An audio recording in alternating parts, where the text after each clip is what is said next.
president of Badlands. Explain those Badlands. That's a hell of a name.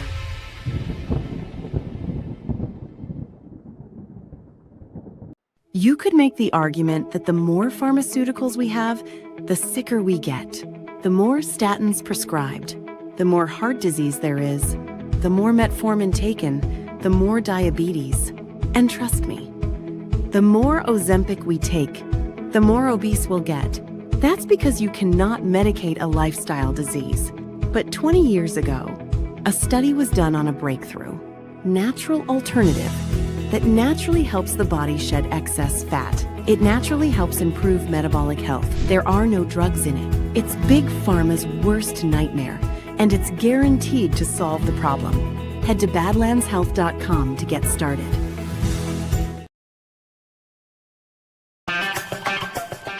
They say confidence starts with smooth skin. And baby, Soft Disclosure Lotion delivers. I swear by this stuff. Like, I kid you guys not. This is the first lotion I've ever had in my entire life that, like, I don't get ashy after I put it on any part of my body. Like, my hands are always dry, and my hands have not gotten ashy without, like, rinsing them through water and washing them with soap since I started putting Soft Disclosure on. Like, it is black man approved. I kid you not. Black man approved. You heard him. And let's be real. If it can handle his hands, it can handle anything. Feet are like, they get so dry, like the heels of them, it'll just kind of like flake off. Like, but with Soft Disclosure, once you put it on, like it starts to absorb it. Yeah, he went there. Don't worry, we won't show you his feet, but trust us, they're smoother too. Soft Disclosure Lotion is made with aloe, goat's milk, honey, and our exclusive oil blend that actually restores your skin barrier. Visit softdisclosure.com, use code BADLANDS, and get 15% off.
Set a record. We have both the President of Finland and we have the Prime Minister of Finland, and that's never, I don't ever remember having a President and a Prime Minister, but that's a great honor, and thank you very much both for being here.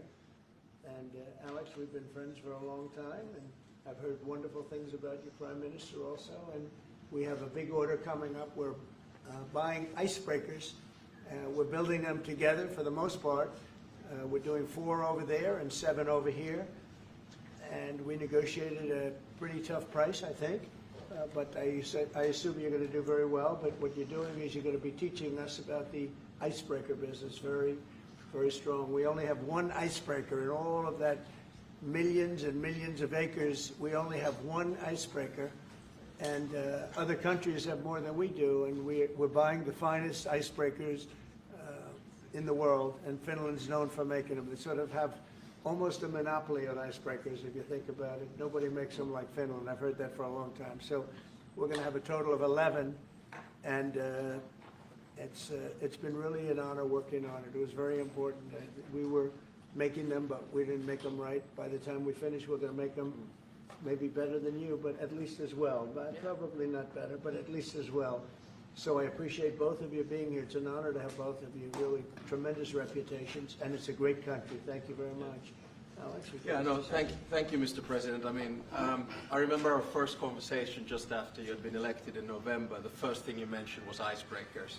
We need them, and then we've been working on this issue ever since. And we're happy to announce that we're basically building 11 icebreakers together, 4 of them in Finland, in joint endeavors, and then 7 of them here. And I think the reason that we've landed in Finland is that 60% of the world's icebreakers are built in Finland. 80% are designed. We've been building them for over 100 years. And speaking of price and time, I think we're the country that can provide them half the price and half the time that others have it. And I think this is a huge strategic decision by the President as well, because we all know that the Arctic is important strategically, militarily, and in terms of the economy as well. And now we can work on this together. Finland is a strange country in the sense that we are probably the only country in the world where all the ports are frozen in the winter. And that's why we built the know-how in icebreakers. Now we can work on this together. And I remember the first conversation we had, you mentioned the fact that Russia has 40, and you need to start ramping this up. And this is an indication that we're going to do it, and we're going to do it together. I also think that this strengthens our bilateral relations. I know I come from a small country, but for us to be able to work together with you is extremely important from a strategic perspective as well. So we appreciate the cooperation, and we're going to deliver the first one 2028. Good. Just a little bit before a big event. Yeah. That's great. And actually, it's true. I came here and they were building an icebreaker. They had no idea what they were doing. They had no idea how much it was going to cost. They knew nothing. And we have our Secretary of the Navy right over here. We're working on a lot more than icebreakers. We're working on some very, very big and important ships. But they had no idea what they were doing. And I was with you, and I ended up meeting you and knowing you. And I heard about Finland and their icebreakers. And I said, do me a favor. Would you have your people take a look at what these people are doing? And it came out that, just as I thought, they had no idea what they were doing. And we got involved, and we ended up, we need these ships very badly, because we have a lot of territory, more than anybody. And so I'm very honored to have this deal, and thank you very much. It's going to be great. It's going to be a great partnership. And it's a great honor to have you, Mr. Prime Minister. Would you like to say something, please? First, Mr. President, thank you very much. It's a great honor to be here today. And as a Prime Minister of Finland, I want to say that this deal it's very important to Finland and our economy, because our economy is suffering a lot because of Russian aggression in Ukraine.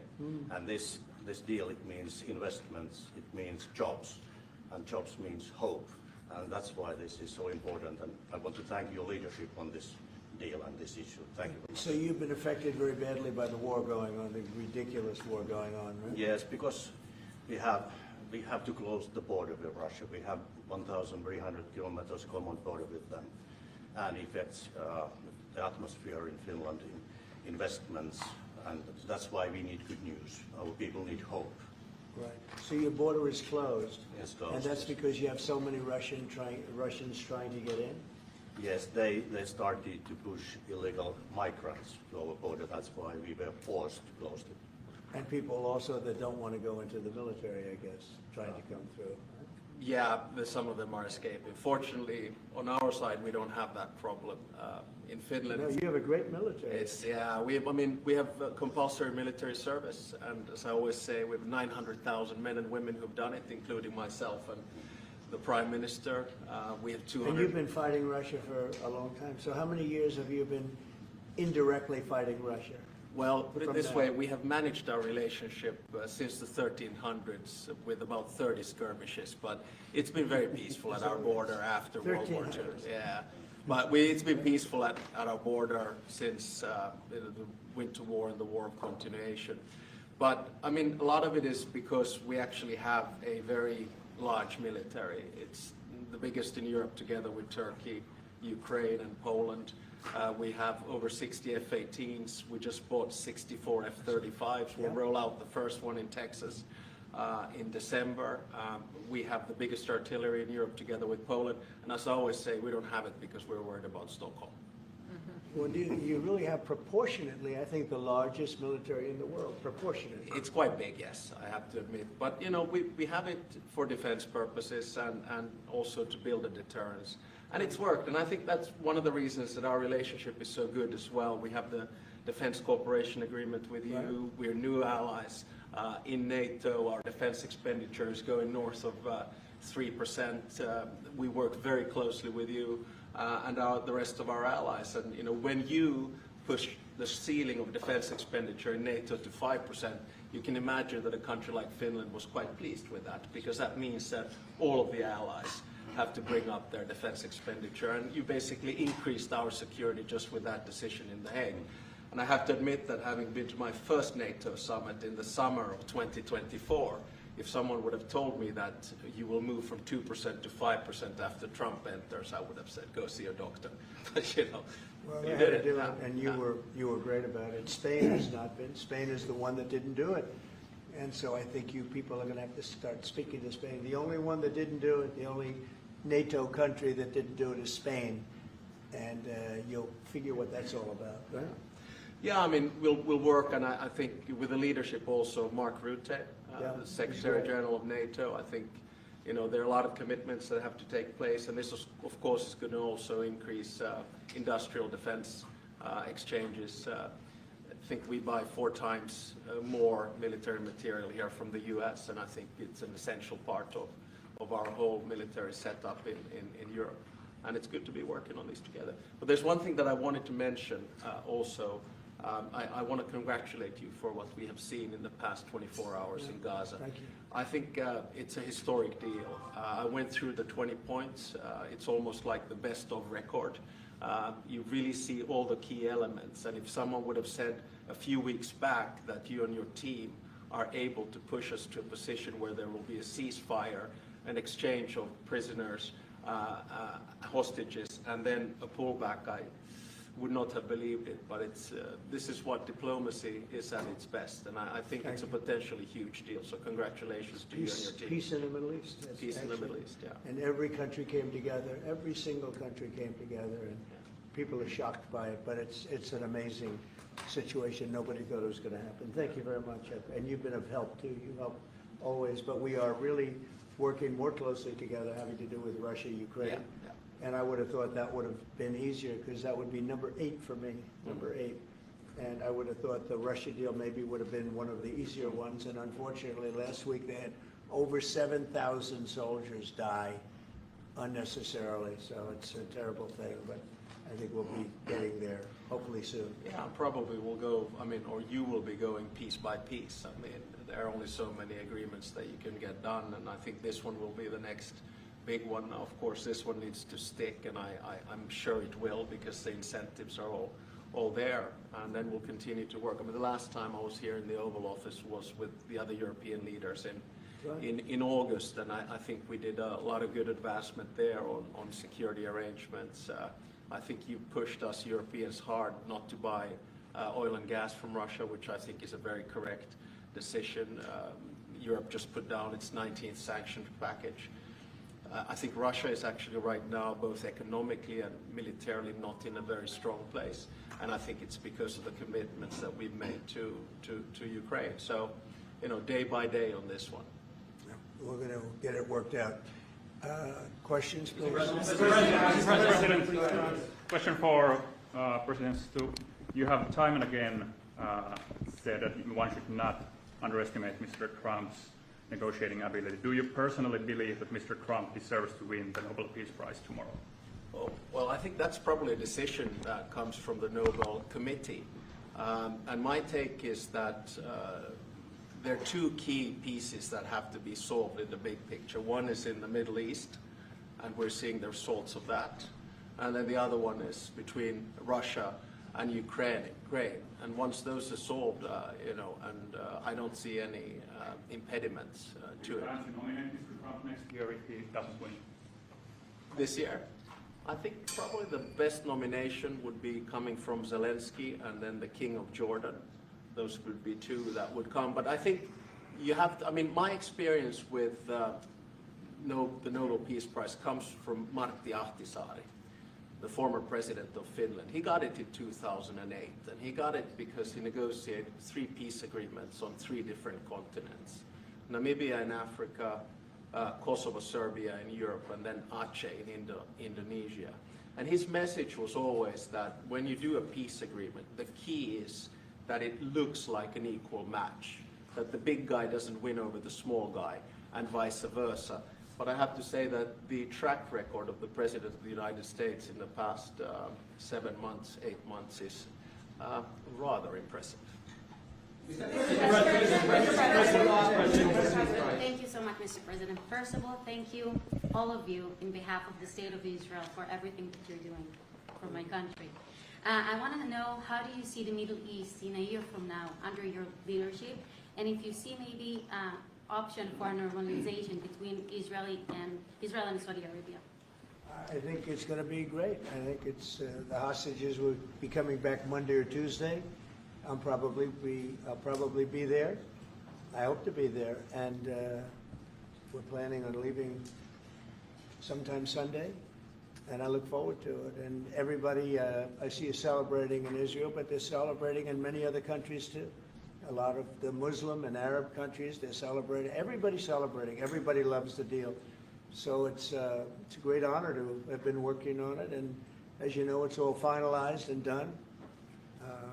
We've had a lot of terrifically talented people. We've had tremendous support from UAE, Saudi Arabia. Qatar has been unbelievable.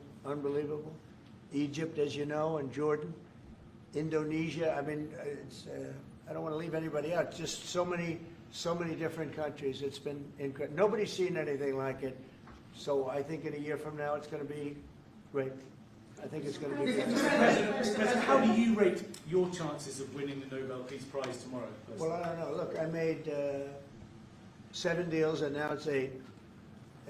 Solved the wars, one going for 31 years, one going 34 years, one going 35 years, one going 10 years. I made 7 deals. This would be number 8. The one I thought that I was going to make, and I think we will probably, is because it's a ridiculous war. It's a horrible war. The worst since World War II. If you look at the people doing is Russia, Ukraine. I think we'll do that too. We've a lot of reasons for them to do it, and I think they'll be coming to the table pretty soon. But this is the biggest of them all. This is a big one. Although I think India and Pakistan is very big. 2 nuclear nations. I made that. I did that based on trade and because of the tariffs. If we didn't have tariffs, you wouldn't have been able to do it. But I said, if you guys are going to fight, I'm putting 100% tariffs on each of you. And they immediately stopped fighting. And that was going to go nuclear. You know, that was back and forth. So I know one thing. I don't know what they're going to do, really. But I know this, that nobody in history has solved 8 wars in a period of 9 months. And I've stopped 8 wars. So that's never happened before. But they'll have to do what they do. Whatever they do is fine. I know this. I didn't do it for that. I did it because I saved a lot of lives. And that's the thing that bothers me so much about the Russia-Ukraine. 7,000 people are dying a week. Young soldiers. They're almost all soldiers of Ukraine and Russia. So in theory, it doesn't affect us, no, but it's a terrible thing. And we'll get that solved too. But nobody has ever done 8 wars. Nobody's done 8 wars in 30 years, let alone 9 months. Are you going to step up the pressure? Are you going to step up the pressure for a Ukraine deal? Yeah, we are stepping up the pressure. We're stepping it up together. We're all stepping it up. NATO's been great. the leader of NATO, as you know, Mark, has been fantastic, I think, and he's a fantastic guy. And they are stepping it up. And we're selling a lot of weapons to NATO, and that's going, I guess, to Ukraine for the most part. That's up to them. But they're buying weapons from the U.S. We make the greatest weapons in the world. You buy our planes and a lot of our equipment. And you have a big force, actually. You have a tremendous force of equipment. So I think we'll get that one done too. Yeah. President Obama got it for way less. I want to finish, maybe. Mr. President, Mr. I'm from Finland. Mr. President, I'm from Finland. Is he okay? Yeah. Am I okay? He's all right. You're from you look great. Go ahead. President, you are buying icebreakers from Finland. Yeah. But what if Russia and Vladimir Putin attacks Finland? Would you defend Finland? I would. Yes, I would. They're a member of NATO. I would. They're great people, but I don't think that's going to happen. I don't think he's going to do that. I think the chances of that are very, very small. But it's very interesting because you have a very big military relative to your size. You have a very powerful military, one of the best. And but certainly we will be there to help. Okay? Thank you. Okay, please. Mr. President, thank you. We have a bit order, as our President said. How would you exactly defend Finland? And yeah, thank you. Say what? How would you defend Finland? Vigorously. Can I just add on that? We're very pleased with the fact that we have so much training going on with American soldiers right now. So they're getting experience from Arctic conditions. And we're integrating our militaries together, working not only through the DCA agreement, but other ways as well.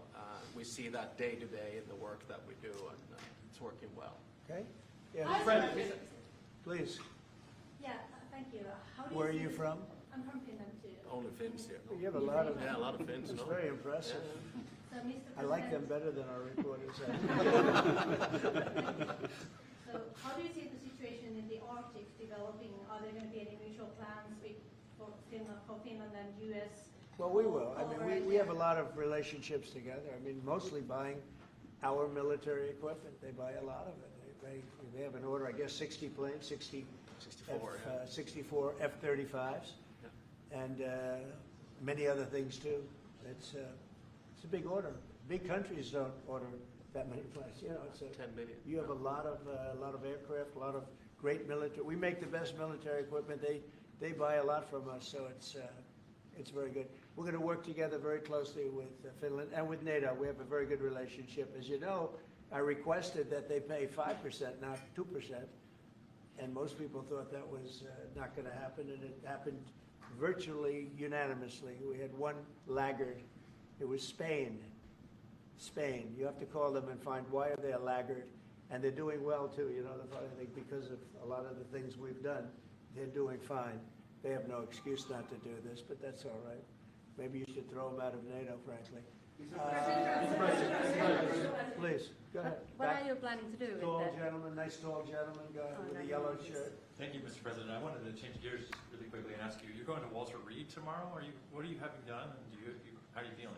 I'm meeting with the troops, and I'm also going to do a sort of semi-annual physical, which I do, and I think I'm in great shape, but I'll let you know. But I have no difficulty thus far. Is there wood around here? I'm not going. No difficulty. Physically, I feel very good. Mentally, I feel very good. You know, I did about 6-7 months ago. I do physicals. I like to, when I'm around, I like to check always early. Always be early. It's a lesson for a lot of people. But I also did a cognitive exam, which is always very risky because if I didn't do well, you'd be the first to be blaring it. And I had a perfect score. And one of the doctors said he's almost never seen a perfect score. I had a perfect score. I got the highest score, and that made me feel good. When they asked, would I like to do one, I said, yeah. I said, did Obama do it? No. Did Bush do it? No. Did Biden do it? I definitely did. Biden wouldn't have gotten the first 3 questions right. No, Biden didn't do it. Biden should have done it. I'm actually a person that believes that if you're president, you should do a cognitive. exam. But last time I took a cognitive exam, and it was a perfect score. The doctors announced it. And by the way, not the easiest test. The first few questions are pretty easy. Once you get into the middle, it gets a little trickier. And there aren't a lot of people in this room that would get every single question right, I can guarantee You're you. putting me in a difficult spot. Next question. Obama got the Nobel Peace Prize for way less than you did, and President Obama got the Nobel Peace Prize He for got a way prize less. for doing nothing. Exactly. Obama got a prize. He didn't even know what he got. He got elected, and they gave it to Obama for doing absolutely nothing but destroying our country. No, he was not a good president. The worst president was Sleepy Joe Biden, but Obama was not a good president. Are you going to do something with the They Hezbollah? gave him a prize. How many months after he won the election, then they gave him the Peace Prize, right? Right afterwards. Are you going to My election was a much more important election. Now that you're fixing the situation between Hamas and Israel, are you going to be taking care of the Hezbollah or the Lebanese armed forces to take We're care of the looking at that, Hezbollah? yeah, we'll be able to do that. That will be, it's a smaller part of the puzzle, but very important part. They have a great new ambassador that I appointed, Michelle, great new ambassador, so yeah, please. Saying that the hostages will be released on Monday or Tuesday, what's your strict deadline? When do they have to get released? Well, And how do you make sure each party abides by It's going to the be deal? around that time, yeah. They're working on it very hard. Usually after- They're in very diverse parts of the earth, okay? They're very, very diverse. Actually, it's, I think they're gonna come through. I'd be surprised if they didn't. I think it'll happen. Mr. President, In the back. Thank you, sir. The 19th point of the 20-point plan said that in the future there could be conditions in which the Palestinians might eventually get a state. Under what conditions do you think the Palestinians Well, could we'll have a look state at in it the at the future? time. We're gonna see how it all goes, and, you know, there's a point at which we may do something that would be a little bit different and may be very positive for everybody, but we'll be looking at that at the time. Mr. President. And I think we'll get to that, period too.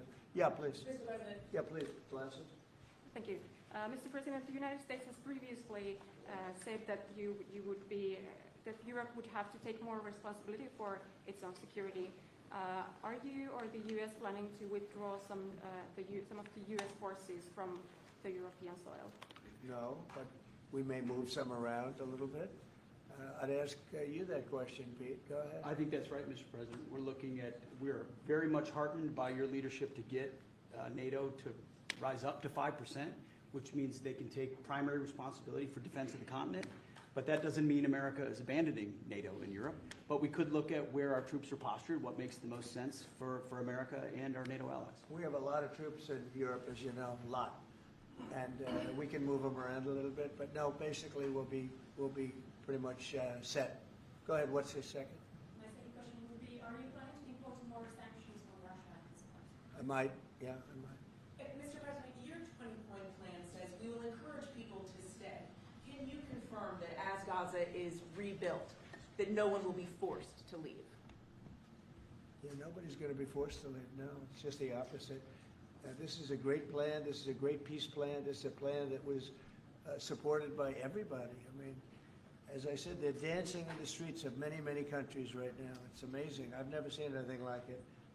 No, we're not looking to do that at all. Mr. President, do you think that we could see a full withdrawal? Please. Mr. President, can you cut through the politics on the shutdown? We had another failed vote today. Can you speak to our viewers from Orlando to Sacramento?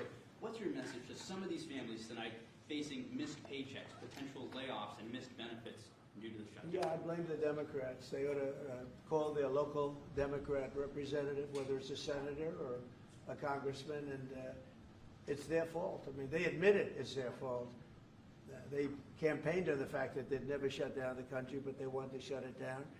And, you know, we have the greatest economy. We're the hottest country in the world right now. I think you'd admit that. The hottest country. We went from a dead country a year ago to the hottest country in the world. So I think they probably don't like that. But we're doing great. I mean, we're doing great. I would say my message is call your local representative, congressman or senator, and tell them to get on the ball. The Democrats have caused this problem. Can I ask one more question? Congressman Yeah, Benny, please. Thank you, Mr. President. Where are you from? I'm from Finland. Nice. Uh-oh, here we go. Yeah. Here So- we go with a killer question. I would like to circle back to the icebreaker deal. So Finland and the U.S. are strengthening their economic partnership through the deal. What other areas of cooperation with Finland do you see as possible at this moment? Great question. We're going to be talking about that in a little while. We're going into the next door room, commonly known as the cabinet room, beautiful room, and we're going to be discussing that. But we'll be doing other things. It's a wonderful country with wonderful people. We've had a long-term relationship, but it's never been as close as it is now. We'll be doing other things. Go ahead. I mean, we've been talking about a lot with the president, with the two specific fields where I think Finland has strength. One is quantum and quantum computing, and we know that that is basically what gives food for thought for artificial intelligence. That's very important. The second one is actually networks. And you know that there are two sort of safe and trustworthy Western networks right now. One of them is Nokia, and the other one is Ericsson. And actually 70% of all broadband in the United States is Nokia. So one of the things that we could work on together is creating the 6G space through networks. And we actually, Nokia has 7,000 people working here in the United States and an American CEO. Okay, anybody else? Mr. President. What is the international stabilization force that's going to deploy to Gaza? What is that going to look like? To be determined, really I think there's going to be a large group of people determining what it will be, and a group of people funding it that are very rich countries are going to be funding it. People want to see this work. It's going to work. It's absolutely going to work. And it starts, it's already started. We've signed, as you know. Everybody's agreed. I think Monday is going to be a very big day, Monday, Tuesday, but it's going to be, depending on where you are, it's going to be a very big day. I think it's going to be a day of great celebration. I've never seen anything like it. The streets of so many countries right now, they're just roaring with love and with praise for the people that did this. And these are countries that did this. The whole world came together for this, even Iran. And I really thank them for it. Iran came out and said this is a good thing. This is a very good thing. So it was terrific. It's been a terrific experience for me. Thank you very much, everybody.